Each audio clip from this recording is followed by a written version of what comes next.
તો જામનગર જિલ્લામાં ધ્રોલના ગાંધી ચોક ખાતે પીજીવીસીએલના નાયબ ઇજનેર સામે ભ્રષ્ટાચારના આક્ષેપોને લઈને સ્થાનિક કરણ કુંભારવાડિયાએ અનિશ્ચિત મુદતના ઉપવાસ આંદોલન પ્રારંભ કર્યું છે। વીજ લાઇન ફેરવવા માટે ₹80,000ની લાંચ લેવાઈ હોવાનો આક્ષેપ કરી જવાબદાર અધિકારી સામે તપાસ અને કડક કાર્યવાહીની માંગ કરવામાં આવી છે। ગાંધી ચોક ખાતે મંડપ અને બેનરો સાથે સવારે 8 થી સાંજે 6 વાગ્યા સુધી ભૂખ હડતાળ શરૂ કરવામાં આવી છે। આક્ષેપોની સત્તાવાર પુષ્ટિ અંગે વિગતો સામે આવવાની બાકી છે, ત્યારે સ્થાનિકોમાં પણ મામલો ચર્ચાનો વિષય બન્યો છે અને આંદોલન પર સૌની નજર છે। જે ધોરડાઓમાં ડેપ્યુટી એન્જિનિયર 158 સાહેબ ઉપર અમે જે ફરિયાદ કરેલી હતી ચોથા મહિનામાં એનું સર્વ વેરિફિકેશન થઈ ગયેલ છે।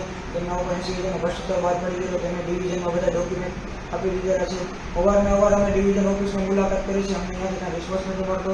અવારનવાર અમે રાજકોટ કોર્પોરેટ ઓફિસમાં પીજીવીસીએલમાં પણ અમે મુલાકાત કરેલ છે, પણ અમને કંઈ ન્યાય નથી મળેલો। એ ન્યાયના આધારે અમે અત્યારે ધોળ ટાઉન પીજીવીસીએલ ઓફિસની બહાર આંદોલનમાં બેઠા છીએ, ઉપવાસ આંદોલનમાં। એ ઉપવાસ આંદોલનમાં અમે જ્યાં લગી અમને ન્યાય નહીં મળે ત્યાં લગી અમે ઉપવાસ આંદોલનમાં બેઠા રહીશું।